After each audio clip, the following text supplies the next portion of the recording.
누가복음 2장 25절에서 35절 말씀, 제가 가진 성경으로 신약성경 90페이지에 있습니다. 누가복음 2장 25절에서 35절 말씀, 제가 봉독해 드리겠습니다. 예루살렘에 시므온이라 하는 사람이 있으니 이 사람은 의롭고 경건하여 이스라엘의 위로를 기다리는 자라. 성령이 그 위에 계시더라. 그가 주의 그리스도를 보기 전에는 죽지 아니하리라 하는 성령의 지시를 받았더니 성령의 감동으로 성전에 들어가매 마침 부모가 율법의 관례대로 행하고자 하여 그 아기 예수를 데리고 오는지라. 시므온이 아기를 안고 하나님을 찬송하여 이르되, 주제여, 이제는 말씀하신 대로 종을 평안히 놓아주시는도다. 내 눈이 주의 구원을 보았사오니 이는 만민 앞에 예비하신 것이요 이방을 비추는 빛이요 주의 백성 이스라엘의 영광이니이다 하니, 그의 부모가 그에 대한 말들을 놀랍게 여기더라. 시므온이 그들에게 축복하고 그의 어머니 마리아에게 말하여 이르되, 보라, 이는 이스라엘 중 많은 사람을 패하거나 흥하게 하며 비방을 받는 표적이 되기 위하여 세움을 받았고, 또 칼이 내 마음을 찌르듯 하리니 이는 여러 사람의 마음의 생각을 드러내려 함이니라 하더라. 아멘. 우리 옆에 분들과 인사합시다. 만나서 반갑습니다. 다시 한번 인사합시다. 오늘도 큰 은혜 받읍시다. 오늘 우리가 읽은 말씀을 통해서 기다림의 축복, 기다림의 축복이라는 제목으로 함께 은혜의 말씀을 나누길 원합니다. 여러분은 누군가를 애타게 기다려보신 적이 있습니까? 흔히 목에 빠질 정도로 애타게 기다리는 것을 사자성어로 학수고대라고 합니다. 이 말은 학이 머리를 쭉 내밀고 누군가를 기다리는 것처럼 기다린다는 뜻입니다. 그러나 이러한 애절한 기다림은 아니라 할지라도 우리의 삶은 기다림의 연속이라 말할 수 있을 정도로 많은 기다림 속에 살아갑니다. 그러므로 어찌 보면 기다림이 없는 인생은 희망을 잃어버린 것과 같습니다. 왜냐하면 그러한 작은 기다림들이 우리 인생을 지탱해주는 희망이 되기 때문입니다. 주부인 아내는 일터에 나간 남편이 돌아오기를 기다립니다. 직장에 다니는 사람들은 월급날을 기다리기도 하고 또는 승진할 날을 기다리기도 합니다. 사랑하는 아들을 군대에 보낸 부모는 건강한 모습으로 자식이 무사히 전역하기를 기다립니다. 삶이 힘들고 고달픈 사람들은 모든 삶의 문제가 해결되고 기쁘게 웃게 될 날을 기다립니다. 그런가 하면 우리 그리스도인들은, 신앙생활하는 분들은 주님이 기다려지고 사랑하는 성도들을 만나는 날을 기다리며 사모합니다. 그렇습니다. 이처럼 우리의 삶은 쉼없는 기다림의 연속이라 말할 수 있습니다. 그런데 모든 기다림이 다 행복하고 희망적인 것은 아닙니다. 반대로 불안하고 두려운 기다림도 있습니다. 빚을 갚아야 할 사람은 그 빚을 갚아야 할 날을 불안하게 기다릴 수밖에 없습니다. 그러나 우리 그리스도인들의 기다림은 이러한 것보다는 영원한 소망과 영원한 생명에 대한 기다림입니다. 나라가 멸망당하고 바벨론의 포로로 잡혀가 있던 이스라엘 백성들은 다시 고향 땅으로 돌아갈 날을 간절히 사모하고 기다렸습니다. 그때의 모습을 성경 시편 133편, 37편은 상세하게 기록하고 있습니다. 시편 137편은 바벨론의 포로로 잡혀가 있던 이스라엘 백성들이 고향 땅 예루살렘을 그리워하며 지은 시입니다. 그들은 틈만 나면 바벨론의 여러 강변에 모여 고향 예루살렘을 추억하며 슬피 울었습니다.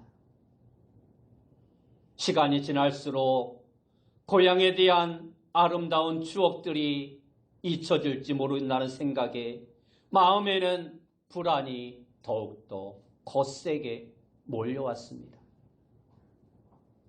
그래서 그들은 스스로에게 이렇게 다짐합니다. 시편 137편 5절과 6절 말씀에 보면 예루살렘아 내가 너를 잊을진대 내 오른손이 그의 재주를 잊을지로다. 내가 예루살렘을 기억하지 아니하거나 내가 가장 즐거워하는 것보다 더 즐거워하지 아니할진대 내 혀가 내 입천장에 붙을지로다 말씀하고 있습니다. 이 말씀은 절대 예루살렘을 잊지 않겠다라는 다짐입니다. 나라를 빼앗긴 백성들이 다 그렇듯 바벨론에서 이스라엘 백성들은 엄청난 수치와 모욕을 당하며 살아갈 수밖에 없었습니다. 바벨론의 포로로 잡혀가는 것 자체만으로도 그들은 이미 큰 수치를 겪은 것입니다. 하나님의 백성들이 하나님께서 정하신 적과 꿀이 흐르는 땅에서 쫓겨난 것, 바로 이것이 그들이 믿는 신앙에 대한 엄청난 수치였던 것입니다. 그런데 이스라엘은 바벨론에서 이런 수치 위에 또 다른 수치를 겪어야 했습니다. 그 상황을 시편 137편 3절은 이렇게 설명합니다. 이는 우리를 사로잡은 자가 거기서 우리에게 노래를 청하며 우리를 황폐하게 한 자가 기쁨을 청하여 자기들을 위하여 시온의 노래 중 하나를 노래하라 함이로다 말씀하고 있습니다. 이 말씀은 지금 바벨론 사람들이 포로로 끌려온 이스라엘 백성들을 놀이객감 취급하며 자신들의 잔치자리에 불러다 놓고 광대짓을 하라고 요구하고 있다라는 것입니다. 너희가 너희 나라에서 부르던 노래로 우리의 흥을 한번 돋구어 보라 요구하고 있는 것입니다. 그렇게 이스라엘 백성들은 바벨론 사람들 앞에서 광대 노릇을 해야 했습니다. 그래서 그들은 수금을 버드나무에 걸어놓고는 바벨론 백성들 앞에서는 절대 광대 노릇을 하지 않겠다라고 다짐하기도 하였습니다. 이 얼마나 수치스러운 이야기입니까?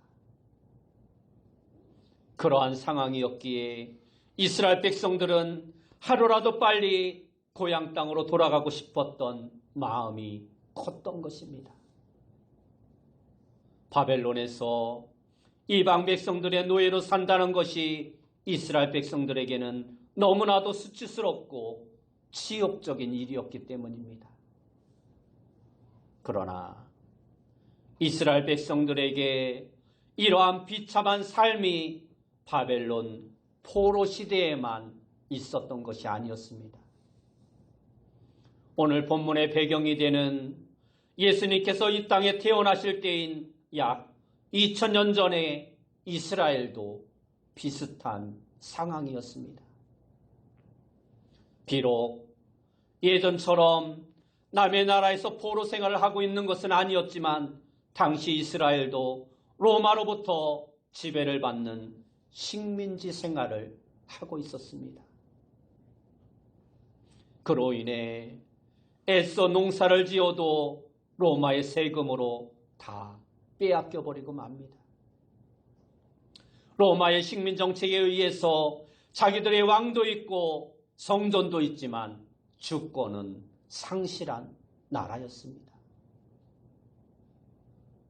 아직은 로마가 심한 억압 통치를 하는 것은 아니었지만 자신들의 주권을 잃었다는 것 때문에, 주권을 행사하지 못한다는 것 때문에 그들은 하루라도 빨리 로마로부터 해방의 날이 오기를 애타게 사모하며 기다렸던 것입니다. 하나님의 백성이 하나님의 통치를 받지 않고 이방 나라의 통치를 받는다는 것 그 자체가 그들에게는 수치였던 것입니다. 그들의 간절한 바람대로 이스라엘을 로마의 압제로부터 해방시켜 주실 수 있는 분은 오직 메시아밖에 없다고 생각하고 그들은 그 메시아가 하루라도 빨리 오시기를 간절히 기다렸던 것입니다. 구약의 선지자들이 예언한 그 메시아를 기다리고 또 기다렸던 것입니다. 오늘 본문 말씀에 나오는 시몬이라는 인물도 바로 이러한 기다림에 간절했던 사람이었습니다. 오늘 본문에 말씀하고 있는 대로 시몬이라는 사람은 의롭고 경건한 사람이었습니다. 이 말은 하나님 앞에서와 사람들 앞에서 올바른 신앙생활에 힘썼던 사람이라는 것입니다. 그러므로 그는 무엇보다 이스라엘의 위로를 기다리는 자였습니다.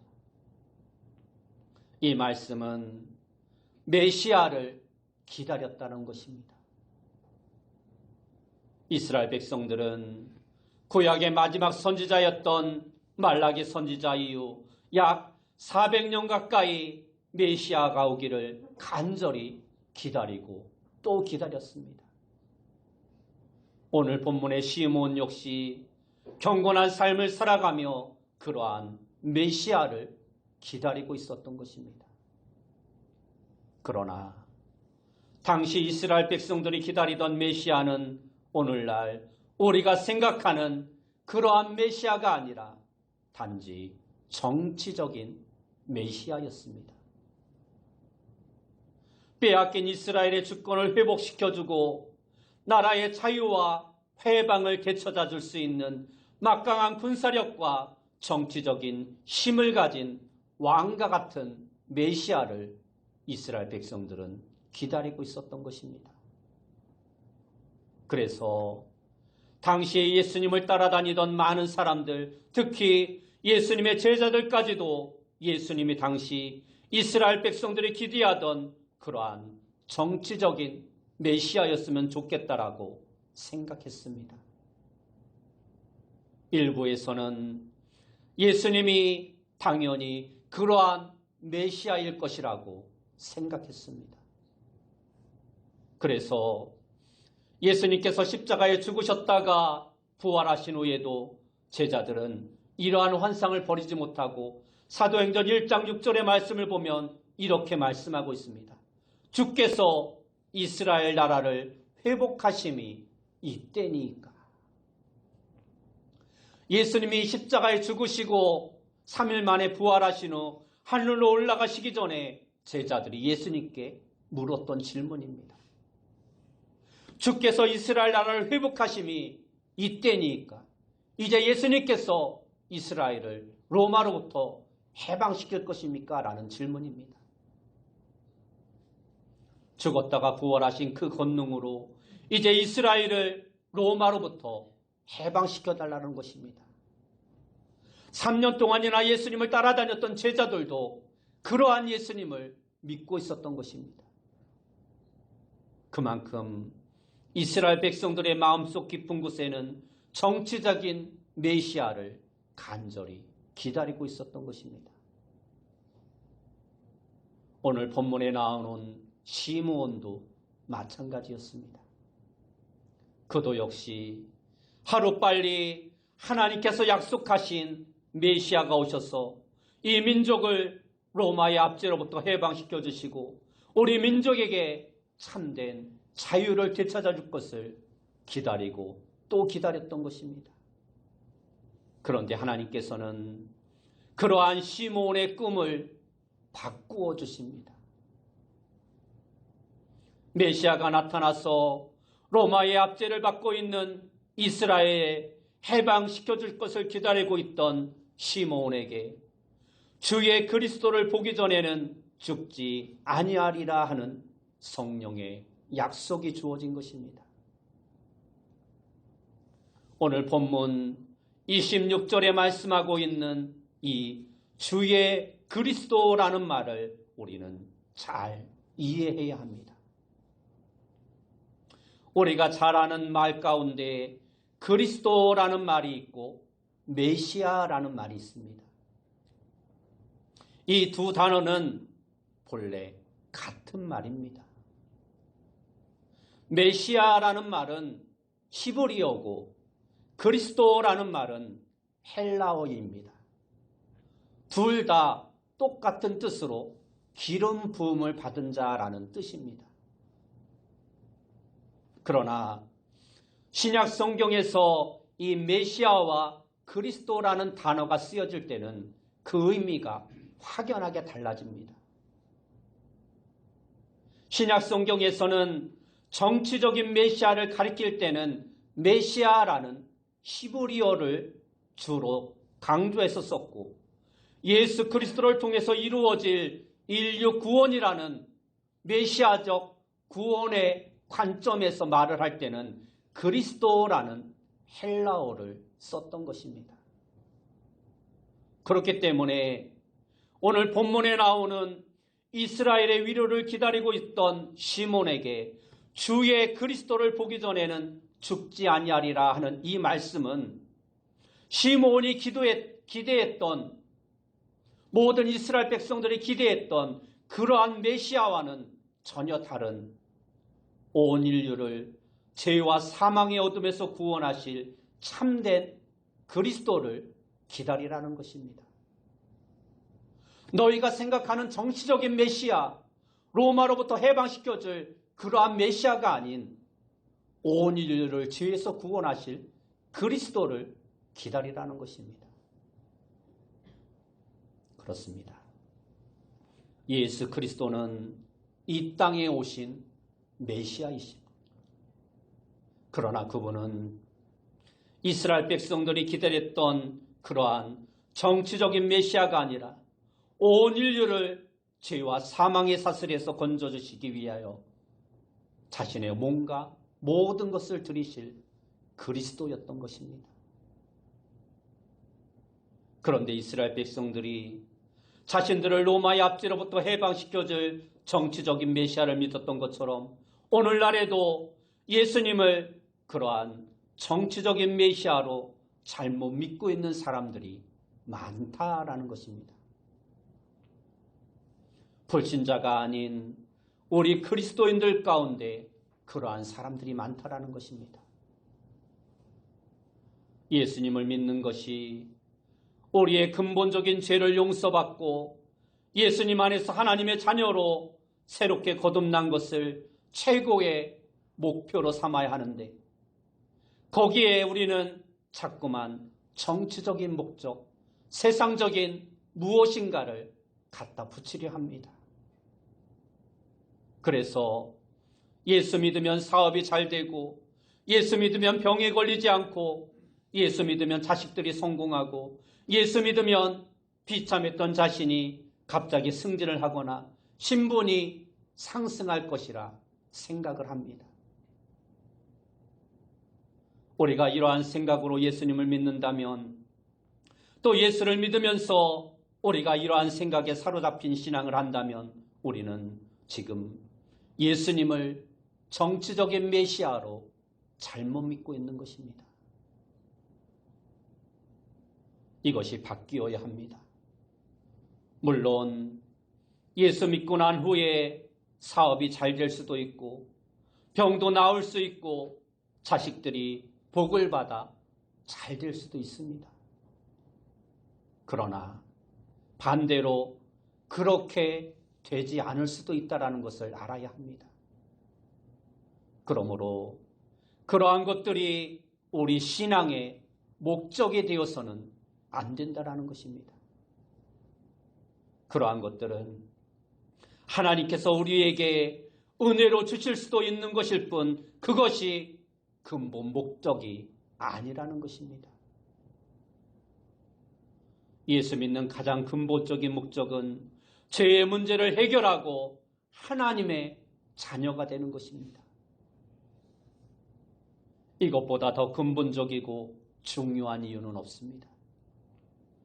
하나님의 자녀가 될 수 없는 죄인이 예수 그리스도의 보혈로 말미암아 죄를 용서받고 하나님의 자녀가 되는 것, 그것보다 더 큰 기쁨은 없는 것입니다. 시므온은 성령의 지시로 인해 새로운 기다림의 꿈을 갖게 되었던 것입니다.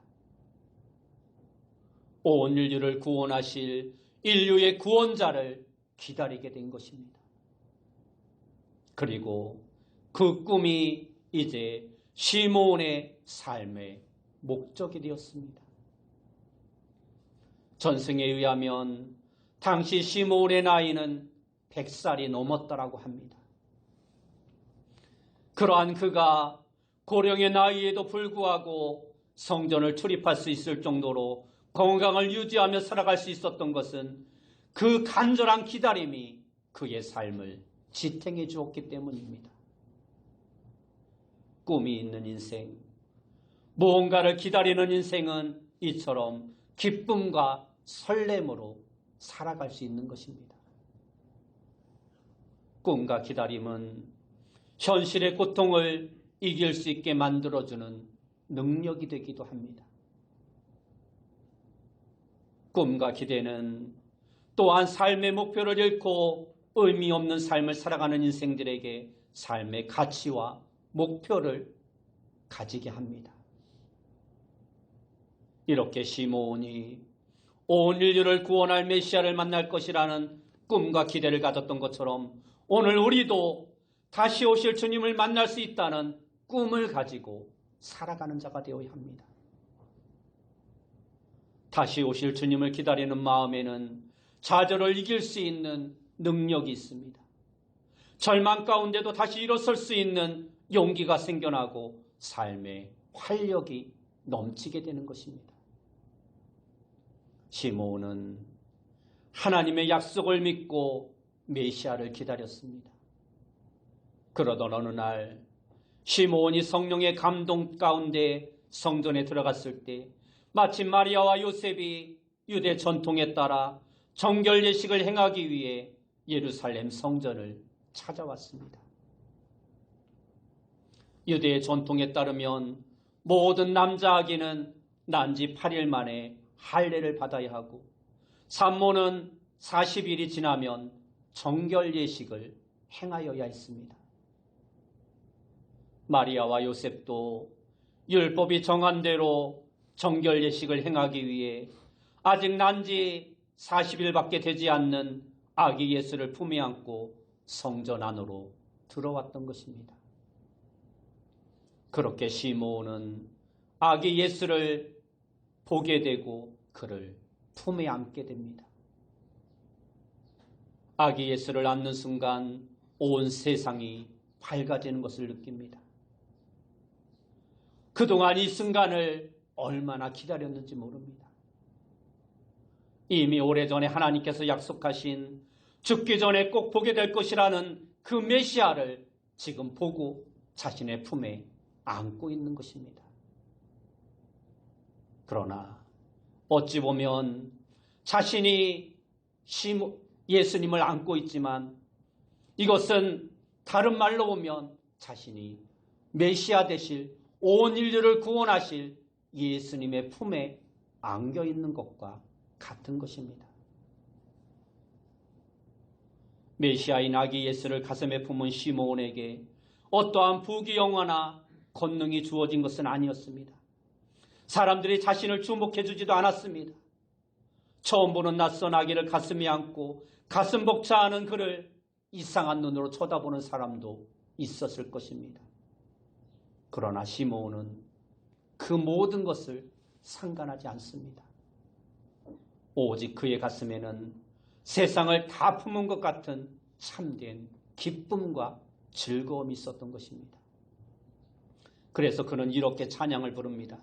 오늘 본문 29절에서 32절 말씀에 보면 주제여 이제는 말씀하신 대로 종을 평안히 놓아주시는도다. 내 눈이 주의 구원을 보았사오니 이는 만민 앞에 예비하신 것이요 이방을 비추는 빛이요 주의 백성 이스라엘의 영광이니이다 하고 말씀하고 있습니다.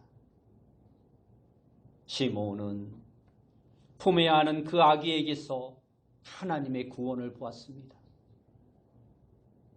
비록 지금은 아무런 힘이 없는 이젠 안지 겨우 40일밖에 지나지 않은 갓난아기에 불과하지만 그 아기가 죄악과 어둠으로 가득 차 있는 이 세상을 구원하실 메시아이심을 그는 발견했던 것입니다. 그리고 시므온에게는 남들이 알지 못하는 또 하나의 기쁨이 있었습니다. 그것은 자신이 아기 예수를 품에 안음으로 인해 이제는 그의 모든 인생의 굴레를 벗어버릴 수 있게 되었다라는 것입니다. 그것이 하나님의 약속이었기 때문입니다. 그래서 그는 아기 예수를 품에 안는 순간 가장 먼저 이렇게 말합니다. 주제여 이제는 말씀하신 대로 종을 평안히 놓아주시는도다. 이 말은 이제야 드디어 자신에게 참된 안식이 주어졌다라는 것입니다. 지금 아기를 품에 안은 것은 시므온입니다. 그러나 사실은 시므온이 세상의 구원자가 되신 예수님의 품에 안겨 있는 것입니다. 예수님의 품에 안겨 세상의 모든 근심과 걱정을 떨쳐버린 그에게 이제 아무런 걱정이나 근심이 없는 온전한 자유를 만끽하는 참된 자유인으로서의 기쁨을 누리게 된 것입니다. 오늘 우리도 마찬가지입니다. 우리가 마음에 예수님을 영접하면 예수님께서 우리 안에 거하십니다. 그러나 그것은 또한 내가 예수님 안에 거하는 것과 같은 것입니다. 예수님을 우리의 삶에 모시면 우리가 예수님을 모시는 것이 아니라 예수님께서 하나님 나라의 삶과 계획에 우리를 동참시켜 주시는 것입니다. 그리고 바로 그때 우리는 세상에서 누릴 수 없는 참된 해방과 자유를 누릴 수 있게 되는 것입니다. 예수님 밖에 있을 때는 죄의 굴레가 우리를 휘감고 있습니다. 마치 힘센 소가 코에 구멍을 뚫고 고삐를 달아놓으면 꼼짝없이 주인이 끄는 대로 가야 하는 것처럼 우리가 죄의 종로를 탈 때는 우리의 삶이 그러했습니다. 죄가 끌고 가는 대로 행할 수밖에 없었습니다. 그래서 내 안에 선을 행하고자 하는 거룩한 마음이 있을지라도 선을 행할 수가 없었고 행하는 것마다 죄뿐이었던 것입니다. 그런데 이제는 아닙니다. 이제는 우리 안에 예수님이 거하십니다. 아니, 우리가 예수님 안에 거하게 된 것입니다. 그러므로 이제는 죄의 종로로 타는 사람이 아니라 예수 그리스도의 종이 되어 거룩함에 이르는 열매를 맺을 수 있게 된 것입니다. 이것이 바로 주의 그리스도로 말미암는 축복인 것입니다. 죽기 전에는 주의 그리스도를 볼 것이라는 약속의 말씀을 듣고 메시아를 기다리던 시므온은 기다림 끝에 그 약속하신 메시아를 보고 품에 안았던 것입니다. 이스라엘 성지순례를 가면 감람산에 굉장히 큰 감람나무 하나가 있다고 합니다. 여행 가이드들이 그 나무에 대해서 설명을 할 때 그 나무의 나이가 무려 3,000년 가까이 된다고 합니다. 예수님께서 감람산에 자주 올라가셨는데 어쩌면 예수님이 다니실 때 그 감람나무는 아주 작은 나무였을 수도 있습니다. 예수님이 그 감람나무의 열매를 따서 드셨을 수도 있고 예수님의 기도하는 모습을 지켜보셨을 수도 있습니다. 그렇게 감람나무는 아주 오래도록 사는 나무 가운데 하나입니다. 그런데 이 감람나무의 또 다른 특징은 감람나무는 나무를 심고 나서 7년이 되기까지는 열매를 맺지 않는다라고 합니다. 보통 나무를 심으면 3년이면 열매가 맺힌다라고 합니다. 그런데 감람나무는 7년이 돼야 비로소 열매를 맺힌다라고 합니다. 그리고 온전한 열매를 거두기 위해서는 무려 15년을 기다려야 한다고 합니다. 그런데 15년이 지나서 든든히 뿌리를 내리고 자라기 시작하면 그 나무는 100년, 200년, 1000년, 2000년 오래도록 사는 나무가 된다는 것입니다. 이제 조금만 있으면 성탄절입니다. 매년 이때쯤이면 성탄과 연말연시 분위기로 세상이 떠들썩한데 올해는 다른 이유로 세상이 떠들썩하고 우리의 마음도 불안합니다. 이럴 때일수록 우리는 좀 더 경건하게 성탄의 참된 의미를 생각하며 시므온처럼 아기 예수님을 간절한 마음으로 기다리는 우리의 모습이 되어야 할 것입니다. 그리고 긴 기다림 끝에 아기 예수님을 품에 안고 참된 기쁨과 평안을 얻은 시므온처럼 우리 모두가 아기 예수님을 품에 안고 우리가 그분의 품에 안김으로 주님으로부터 주어지는 참된 자유와 기쁨과 평안을 온전히 누릴 수 있는 귀한 성도님들이 다 되시길 예수님의 이름으로 축원합니다. 기도하겠습니다. 사랑하는 주님 감사합니다. 우리가 다가오는 성탄절을 기다리며 성탄의 의미와 왜 예수님께서 이 땅에 오셔야 했는가를 사모하며 또 다시 오실 주님을 기다리는 마음으로 살아갈 수 있는 귀한 성도님들 다 되어줄 수 있도록 인도하여 주옵소서. 예수님의 이름으로 기도드리옵나이다. 아멘.